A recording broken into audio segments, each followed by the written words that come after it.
Cousins, welcome back to yet another episode of us kicking it live right here from the headquarters. For this episode, we will be doing acrylic duck nails plus doing some freestyle designs, but we will get to that shortly. First things first, as always, I just want to give a huge shout out and a virtual hug to my cousin clan, the ones who have been checking in to all of my headquarters, not just my YouTube, and who have been supporting me. I love each and every one of y'all, and I thank y'all so much. Like, seriously, I really thank God for y'all. And as always, I am so happy to be on here sharing my nail journey with y'all, one episode at a time, helping the girls out, hoping that it all works out and help somebody out somewhere, somehow, some way. If you haven't already, be sure to check out all of my previous stuff and also be sure to follow me on all other platforms. Now, diving right into the situation for this episode, again, we will be doing acrylic duck nails. So right here, I am taking my 180 sanding band and I'm prepping the nails. Now, I know that sounds different because if you check into my YouTube headquarters, you know that every episode I say that I use a 120 to prep the nails. But yes, I did decide to switch it up and use a 180 this time, and I liked it. So it is what it is. Again, I do prefer a 120 sanding band to prep the nails. It is recommended that you use a 180 or a 240, but here and there I may switch it up. Don't count on me to keep it the same. I may switch it up, just saying. Now, after going in and pushing the cuticles back, I went in and prepped the nails with the e-file. I am going in right here and applying the tips. These particular tips can be found linked to my Amazon storefront. And if you're interested to shop that in any kind of way, that link is attached below to the description. Now, if you don't know, then now you do, that I am a freestyle nail artist. And for this set, she's like, I want duck tip nails. I know for a fact that I want a stiletto on each hand, and I'm like, okay, we're gonna make it happen. Now, I did almost forget about that because I'm like, we're just gonna put these duck tips on, and I remember I was like, dang, she wants a stiletto, so I end up cutting the duck nail into a stiletto. Now, again, I could have just put a stiletto nail on there, but I did not remember until last minute, so don't hurt me. Whether I cut it into a stiletto or put the stiletto tip on there, it got in. It got there. We honored her request, so yeah, that's it. Now, again, back to me being a freestyle nail artist. Yes, so she's like, I want a stiletto nail. I don't know what colors I want. I don't know what designs I want, but make something happen. I'm like, okay, we're gonna do just that. Now, I could have went for polygel for this set, but I'm like, we're gonna bust out the acrylic and do an acrylic nail set. So now that I have the tips applied, I am going in right here and just kind of like pre-shaping the tips, blending that artificial tip with the natural nail. And as for the stiletto nail, I'm just lightly shaping it up, getting it sharp and crisp. Really with shaping and really actually doing the stiletto nail, it's just kind of like a side to side type thing. Personally, even when you buy or use pre-shaped tips, I still like to go in and kind of put that sharp edge on it. Somebody did tell me, like, stop pre-shaping the tips, and I'm just like, why would we stop doing that? Why would you not do that? In my personal opinion, I do think that when you pre-shape the tips, that it saves you a lot of time, that after application, you go right into filing. And if the tip is already pre-shaped, you just kind of maintain that during your application. And then you just go in and kind of just crisp it up when it's time to file after application. So I do personally just encourage everybody to kind of like pre-shape the tips. Now, you don't have to go in and file the entire tip. I just tend to do that. And you do not have to do the C-curving thing at the free edge. I just tend to do that. I love a C-curve. I want to put a C-curve on everything. But again, that's not mandatory. But again, I do just recommend you to go ahead and get the tips into whatever kind of shape you want before doing the application. Now, for the e-file, I am using my AirC e-file, and if you are interested in that in any kind of way, it can be found linked to my Amazon storefront. With me being as honest as I can be, the only thing I'm going to say about this e-file is it does not come with a number system. Just want to put y'all on game about that, as I do in every episode, because I don't want it to be no surprises, but it does not come with a number system. But me personally, I have been using this e-file since I first started out, and it's just me personally, again, and I have to say that because a lot of people be like, well, you shouldn't do it this way or you shouldn't do it that way, but I always do what works for me here at the headquarters. So I have to say, just give y'all my personal opinion on things. I don't really need to see the RPM because I kind of can tell how fast I'm going. It does have a speed control on it. It's not just going one speed all the time. It does have a speed control on it. It just doesn't have a number system. Like, I can't tell you like, oh, I'm doing about a 5-6 RPM right now. It doesn't have a number system, but it does have a speed control on it. When it comes to me just doing certain steps in the process, I just kind of know how fast to go. As long as that natural nail is exposed, I am almost always going at a low speed. But once application is done and finished, I will tend to kick the speed up just a little bit, not too much, not too fast, but just a little bit. Now, moving on from that, I did go in after filing and sprayed the 70% alcohol, which is acting as a natural dehydrator. And I'm also taking my handy dandy nail brush and I'm just giving the nails kind of like a little scrub down, releasing and freeing it of any dust or debris left behind from filing the nails. And again, I just do what works for me. 70% alcohol has worked for me. After the alcohol, we will go in right here with this no lift nail primer and I'm going to prime the nails. If you are interested in the no lift nail primer, it can be found linked to my Amazon storefront, or you can check your local nail supply, local beauty supply near you and look for it again if you're interested. And it's not really recommended that you prime the entire nail tip, just the natural nail and where the tip meets the natural nail, for the primer to really have the best effect on your retention process and the nails lasting longer. Moving on to application. Now, as for products for my application, I will be using this Mia's Secret Nude Blush for my acrylic powder. And for the brush, I will be using the Cevilan size number 8 brush. And both of those products can be found linked to my Amazon storefront. And again, that link is attached below to the description. Now, one thing we must talk about with my application for this episode is it was super duper cold in the room. Now, it is almost winter, but we are in the later stages of fall. So y'all know it starts to get really cold around this time. And most of the time for the headquarters, if it's cold on the outside, it's cold on the inside. And if it's hot on the outside, it's hot on the inside. But for all of these products, they do have to be temperature regulated. And if you do not know that with acrylic will set slower when it's cold and faster when it's hot. Typically, I try to keep the room to about 72, 73 degrees. But again, this was early in the morning. I still had the heat running, trying to warm the room up. And by the time she got in the chair, it was not warm enough. So it still was a little cold. And I was really trying my best to just go ahead and work with it. And I'm like, hopefully by the time I get to the thumb, it's a little bit more warmer than it is. But in conditions like that, I do have to work with kind of a drier bead. Like, I still lubricate the brush in liquid, like just enough liquid, but I did have to kind of dry the bead out just a little bit. That way it's not super runny. Because when it is cold, and we're just talking about acrylic right now, when it is cold, acrylic is super duper runny and it will set slower. And again, when it's hot, it starts to set much faster. You really can't get a nice build. Either way, like if it's too hot, it's too cold, you really can't get a nice build because either it's drying too fast or it's not drying fast enough. And then the structure that you're building is is going to hell, literally. So for this situation, I just kind of was taking my time, still doing my same usual application method, like the one bead and a half. But as you can see right here, once I pick the bead up, I kind of let it sit on the paper towel just a little bit before applying it. Kind of trying to let some of that liquid drain off. Not super dry because I don't want it to be dried out where I can't move it around, but dry enough where it's not making it runny.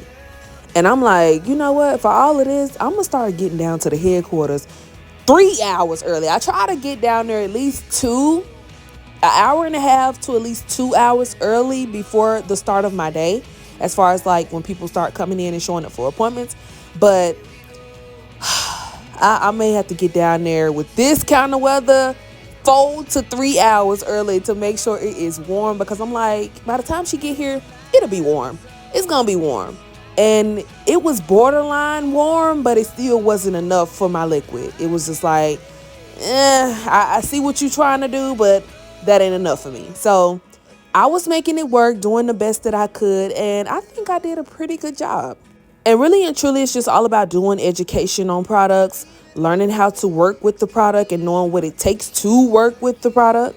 For each episode, if you're not watching like my polygel tutorial, my full series on that, or if you're not watching my acrylic nail series, the full segment on that, I really just kind of try to give tips and tricks throughout every episode.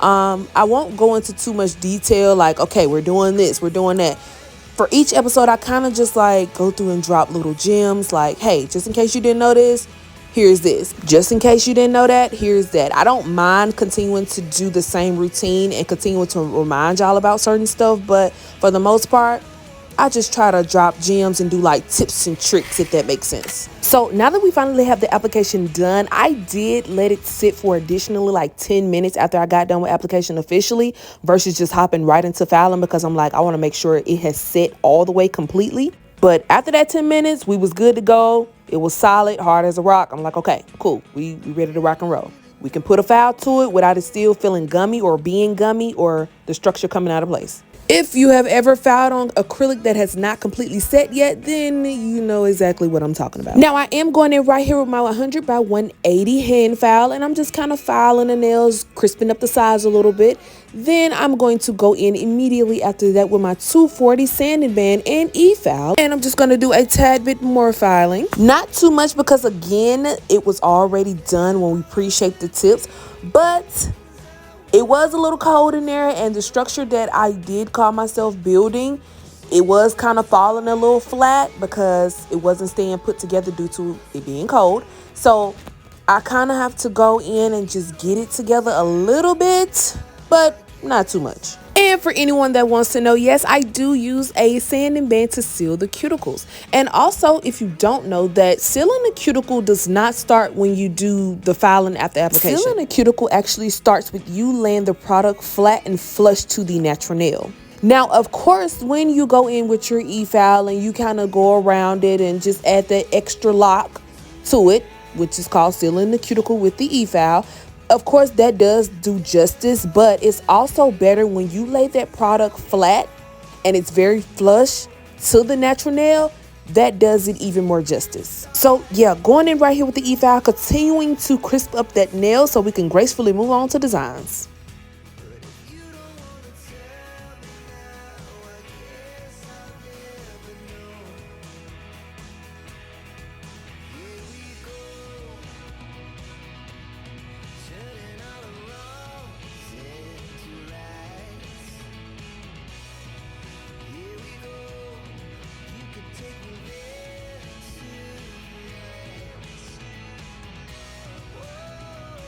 The filing process is officially done, and immediately after that, I am going in right here with this 70% alcohol, and I'm just going to spray the nails to free it of any dust or debris that may have been left behind after filing. Then I'm just going to take my duster and just give the nails a dust. And despite the minor issues with the application process, these look good. These look really good. Like, just like this, no designs added, they look good.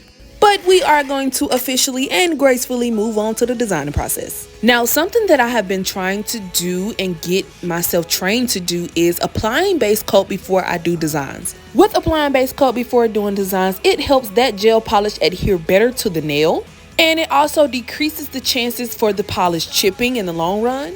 So yeah, now I wasn't doing this. If you watch back to a couple of episodes before now, I was not doing this at all, but now I am trying to get into the very habit of doing this before I start designing. And it's been working out. I'm a person that really kind of experiments. So I was experimenting. I'm like, I'm gonna use base coat on this set, not this one, but it was another set that I did. I'm like, I'm gonna use base coat. And when she come back for a fill-in, I'm gonna see if her polish chipped any. So I did the base coat on the set, and then she came back for a fill-in again, not this one that's sitting in the chair. It was another appointment, another client. And I'm like, I'm gonna see if her polish chipped any. Well, when she came back like almost a month later, everything was still intact. All the polish was still on. Previously, we was having issues with it chipping. All the polish was still on after me using the base coat, and I'm like, that base coat is the holy grail. Just like when doing polygel nails, that base coat before actually applying the polygel, like the application process for the polygel, it helps the polygel adhere better to the nail. So yeah, it's just recommended that when you're doing and using gel products to base coat first, for the most part. Now, jumping right into designs. Again, I am a freestyle nail artist. For those of you who don't know that, then now you do. Here at the headquarters, I freestyle, but this is not a cult. They do get a say as to what they want. Now, for the specifics, she's like, I want a duct tip set. I want a stiletto nail. I know for a fact I want a junk nail somewhere in the set. I don't know what colors. I don't have any design requests. I just want you to come up with something. And I'm like, okay, we're going to make it happen. I don't really know what we're doing, but I know I see some colors going. And we just going to pull together a bunch of stuff, hoping that it all works out. So I went in on the other nail and just kind of painted some nails like a solid color just to kind of get some inspo jogging. And now I'm going in right here and I'm doing this French tip nail. Now, I said in the last episode that here at the headquarters, I do not deem a French tip as detail art. When we talk simple art, I always include a French tip in that, because once you learn how to do a French tip, the possibilities of what you can come up with on that is endless. Seriously. And I'm going to show y'all that. I will show y'all that in just a second. But we're going to go in and do this French tip. And really with my French tip, it's just 2 lines, make them come together, make them love each other, make them meet in the middle. It's simple. Honestly, it's really simple. And if you are interested in that, I do have an official French tip tutorial video out right now on my channel for you to go and check out. If you need that, go get that. Now, just a small tip and trick. If you have like a neon polish, specifically the neon yellow, do white first as a base and then cure that and then go on top of it with the neon yellow. If you don't know that hack, I just want to put y'all on that. It makes that neon yellow show up so much brighter and better. I don't know. If the girls don't know, I'm just here to just put y'all on to that. But yes, do white as a base first and then go on top of it and do the neon yellow. Even if you're doing a French tip, it still works. Now, while the other hand is curing, I am going to switch back over to this hand and we're going to do this star look. Really with the star, it's so simple. And I do have a tutorial out on this where I did the 5 easy must try nail designs. You can go and check that out as well on my channel. But again, when we talk about simple art, this is it. Detail art for me is like 3D. If somebody does like a realistic portrait on a nail, that's detailed to me. When we do the theme character nails, that's detailed to me. But when you're talking this is really simple art. That is why I always encourage y'all to start with the simple stuff first. Like a French tip, you could easily throw that on the nail. And I know that really holds up a lot of people like, I can't do a French tip. But once you start with the basics, it is endless possibilities of what you can come up with. Me personally, as an artist, just to give advice, I would start learning the basics of nail art first. French tips, doing just simple line art, all of that. And I would get all of that down pat. And if you're interested in, if you're a beginner, and let's just speak and say you don't have a clientele yet, I would learn how to do basic nail art. I would learn all of the basics. That's application, prep, filing, all of that. I would learn all of the basics. I would pick up simple techniques on basic nail art, French tips, just simple line work, nothing too hard, nothing too detailed as of yet. And then as time go on, then I would practice to get better. That way I could start bringing more to the table when it comes to designing and what I offer clients. So if you wanted to know any tips that I have on clientele or practicing and getting better, that's what I would do. That's exactly what I would do. And that's exactly what I did do, honestly. I'm speaking that from experience. That's exactly what I did. I've been doing my own nails since I was in the 7th grade. And I just always worked on me. Worked on techniques, application, filing, prep, all of that. And then as time went on, I started to get better with designing. And then I started to discover myself as a freestyle nail artist. I'm like, I don't do good with copying pictures. People keep bringing pictures in here and I'm not doing good with it because I keep doing my own thing. And that's how I discovered, okay, you're not an artist that can do copy and paste. Again, there's nothing wrong with copy and paste nail artists. Shout out to y'all. Y'all be doing y'all thing. But me personally, I just work better when I'm coming up with my own one too, putting things how I want it to go while still giving the client what they want at the same time. So yeah, enough about that. I just encourage everybody to do what works for them. Figure out your own techniques, make your own waves in this business. And yeah, that's that. Still going in getting designs together. I really just wanted this set to be just bright and colorful. Going in right here on this nail, and we are taking the dotting tool, doing this cow print look on a French tip, which I absolutely love and always live for. And again, that is why I stress to work on basic nail art. There is literally so much you can do with the French tip. Now on this nail right here, I did go in and do the airbrush no airbrush effect. Here at the headquarters, I have never owned an airbrush, ever. I usually achieve all of my aura looks with blooming gel and using gel polish. And I know somebody is like, what? But yeah, it's true. Now, I'm not saying at your place of business that you don't need an airbrush, but I'm just saying that I've never owned one. I'm just big on the simple things and making stuff work sometimes without the heavy equipment. So after letting the blooming gel do its job, now I'm going in after that has been completely cured, and we're doing some design stacking, which just means you're putting designs one on top of the other. I'm going in right here doing like this French tip, but I have plans to kind of make the French tip extend up towards the cuticle area. And I don't know if I pointed this out, but the liner brush that I am using is a link to my Amazon storefront, and it is helping me get the job done. I usually use a number 12 and 25 and sometimes 20 when I'm doing nail art, mostly 12 and 25. But again, if you are interested in any of these brushes, they can be found as a full pack on my Amazon storefront. Again, that link is attached below to the description. Now, so far so good with the nail designs. I have not had to take anything off. This looks good so far. I like this. Now here's to me actually showing you how the airbrush no airbrush design works. I am going in right here on the nail and I'm doing this purple base. I am coating the entire nail in purple gel polish. This is requiring just one coat, but if your gel polish is a little thin, you may have to do 2 coats. But yes, we are coating the entire nail and then we are going to cure the nail for at least 60 seconds. Once the nail comes out of the lamp, I'm going in right here with this Beetles Gel Blooming Gel, which can be found linked to my Amazon storefront. I'm going to coat the entire nail in blooming gel, and without curing the blooming gel, I am going to take my liner brush into the wet blooming gel and add a color. Now, the job is not done there. You have to let it bloom. In order to give that aura effect, it has to bloom. So while it is partially starting to bloom, I am going to go in on the next nail, and I'm kind of just going to prep this stiletto nail for a junk nail. But I do know that the aura effect using the blooming gel won't work for a lot of people because they don't let it bloom. You have got to let it bloom. And again, me personally, while it's blooming, I like to go and start on another nail and then kind of come back to it. And as you can see, it's working. It's working out. It blooms softly, it looks good, it doesn't look splotchy, and you don't want the splotchy look. So that's why I encourage everyone to let it bloom. At least let 2 to 3 minutes go by before you cure that. Because once it's cured in that lamp, the blooming is over. There's no more, it's done. So yeah, just in case anybody was struggling with the aura effect, that is one way you can achieve it. I do know people who use eyeshadow or pigment powder.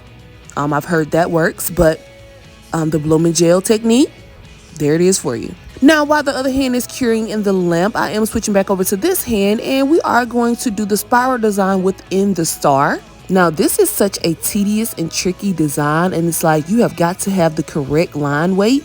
And if you don't know what line weight is, it's just the thickness, how little or how thick the line is. Like the star is already edged enough, and then you have to go in and put a spiral design inside of that.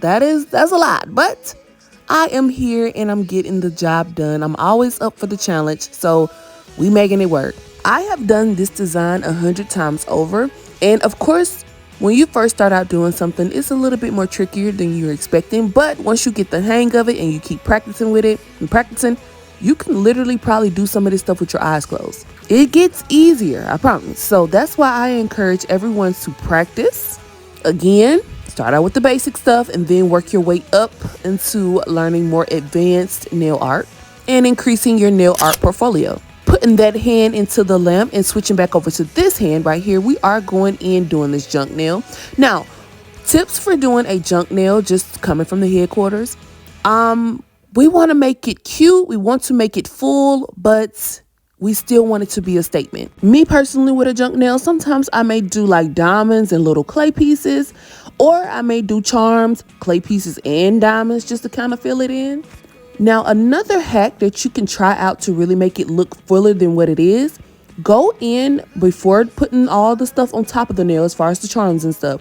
Go in with like a holographic. I prefer it to be chunky. Mine was a little thin, but like a holographic glitter.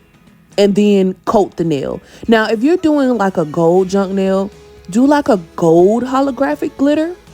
But if you're doing just like diamond or the iridescent, it's good for you to go in and do like a holographic like silver glitter, chunky.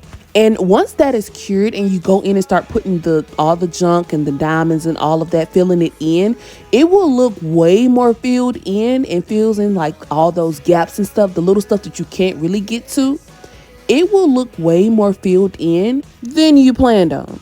Now, since this is a colorful nail set, there is no specific colors to the junk nail. I just decided, I was like, I'm gonna do blue.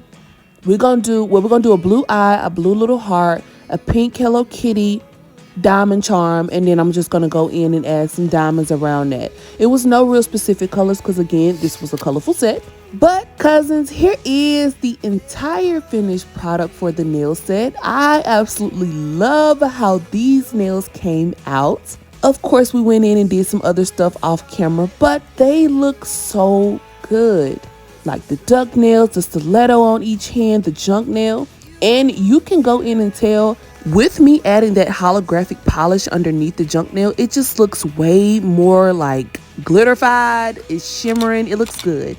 I love everything about this set. Now, y'all know I'm still trying to become a girl that really likes the thumbs, because once I get to the thumbs, I get lazy. I can't lie, but I have lately been trying to make some effort with doing the thumbs. So yeah, here's that. We got the 3D dice look going. Everything is just doing it. I love this so much. It's very colorful. There's a bunch of different designs just going, bunch of different charms being added on, but it all just goes together. So yeah, cousins, that's it. I hope this entire episode has helped somebody some way, somehow. Again, just want to give a huge shout out to the Cousin Clan. If you watched this entire episode from beginning to end, I just want to say I thank you and I love you. Don't forget to like, comment, and subscribe so I can continue to reach more people. Be sure to check out all of my previous stuff if you haven't already. Follow me on all other platforms. And as always, thank y'all for tuning in.